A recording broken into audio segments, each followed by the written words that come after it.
Alright, what's going on? We got a 2016 Mazda CX-3. We got front and rear brakes. First step, whether you're jacked up or on a lift, just go ahead and get a 21mm, take these lugs off. We'll do that now.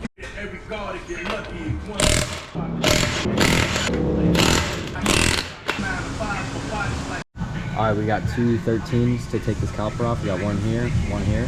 What you can do is when you pull it off, you can put on this strut. You can either rest it on there, get a zip tie, get a little hook or something, and rest it on there so you don't get it rested on this brake line. We'll do that right now.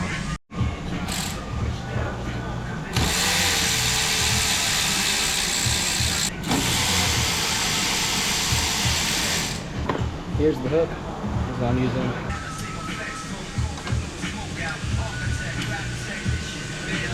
Like that.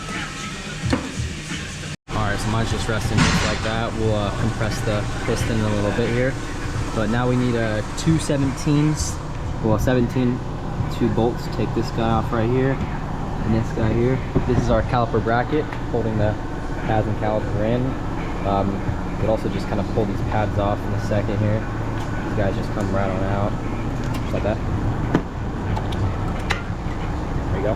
So, 2 17s, take that bracket off. We'll get to that rotor in a second.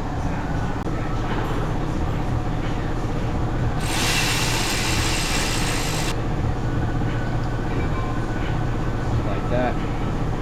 Alright, so here's what it's going to look like when you take that bracket off. There's a couple ways of taking this rotor out.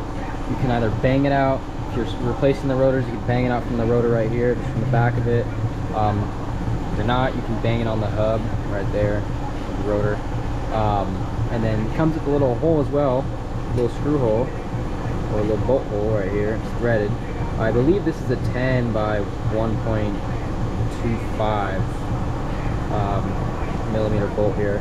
So yeah, you can just get we'll see right here, you can thread it in. And this is how I'm going to take it off. I don't really need to bang it out. So we'll do this now.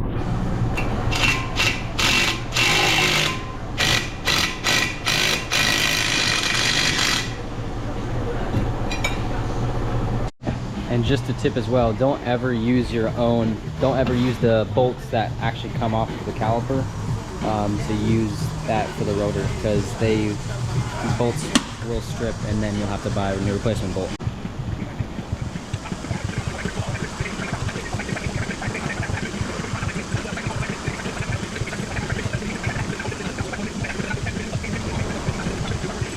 Is we're going to compress this piston back in the caliper. I'll show you how to do that right now. We go ahead and get your spreader, whatever tool you got. I got this one like probably off of Amazon or something for like 50 bucks, 40 bucks. It's worked, like I've probably had it over a year and a half. It's worked perfect. So yeah, we can just kind of put it in here and make sure you take that hook off so you're not going to hook in there. And then from there we can start ratcheting, and we'll compress this piston back in the caliper, and yeah, we'll do that right now.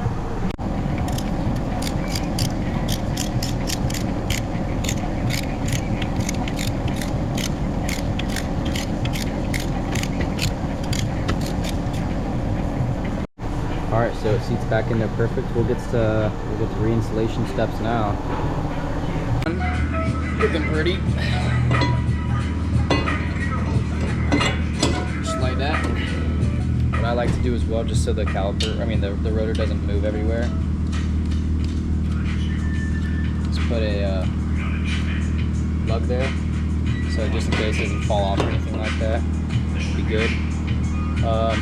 Next we'll get our caliper bracket back on. Alright, so before we do that, if yours came with new hardware, then we can put that on.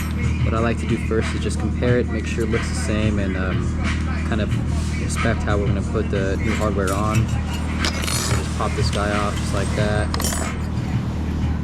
Pop a new one on. Make sure it fits. There we go. Just like that. Same thing for this side.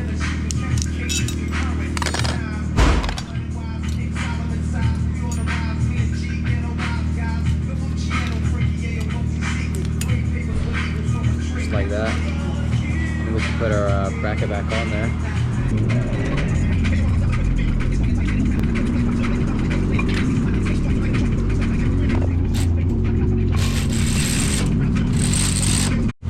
get it on, we'll go ahead and torque it down.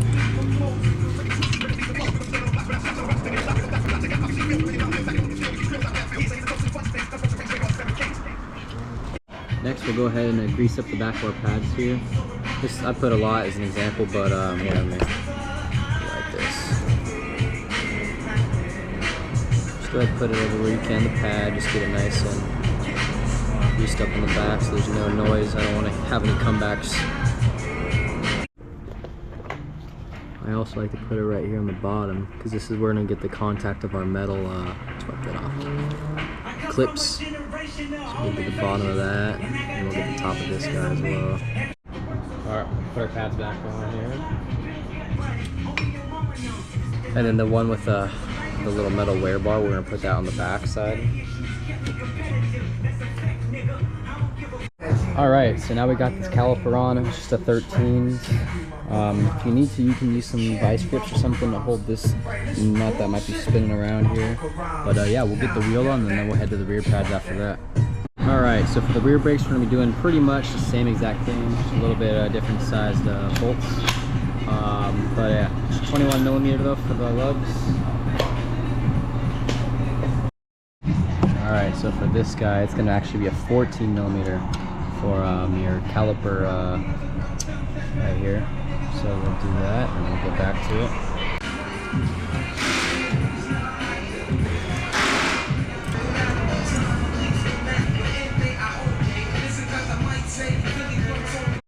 Alright, cool. So that's what it's going to look like with that caliper off. Now we'll take this caliper bracket off. It's a 14mm as well. It's going to be these two right here. You got one here and one on the top. This bracket will come off and then we'll get to the removal of the rotor. Alright, so for these rear rotors, they put a little screw here for the both of them on the little Phillips here. So what you got to do is get an impact driver.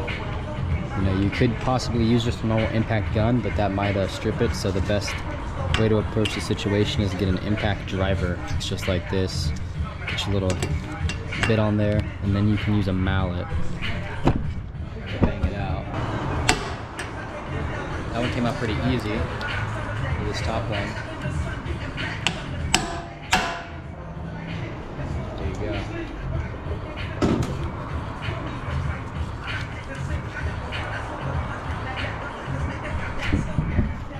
Yeah, so it's a little unfortunate if you don't have the tool. What you can do though is get an impact. You can get a driver, or possibly use an impact, or use a screwdriver and kind of hammer it in there, or hammer the hub around it, and it'll break it free. Put some penetrant fluid on there. But yeah, that's your best method to approach that. We'll take the rotor off now.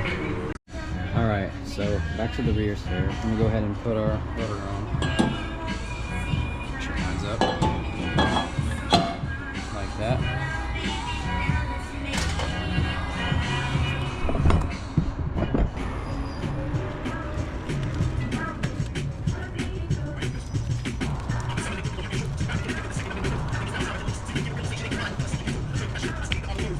Before we put our caliper bracket on, we gotta change out the hardware, so we're doing that now. These guys just pop on right out. So just do that.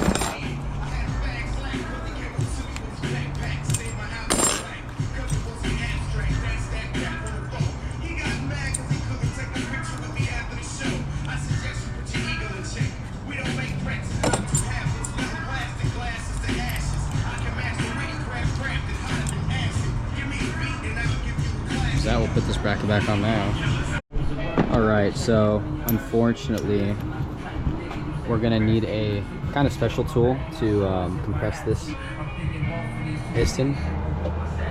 You can buy it at AutoZone or wherever you want. Here's mine, just a front rear brake caliper tool. Pretty simple, but you can probably try to compress it the other way, but it's possible it might not go in. So instead of actually compressing it and pushing it in, this tool gives it the ability to like kind of screw it in or turn it in.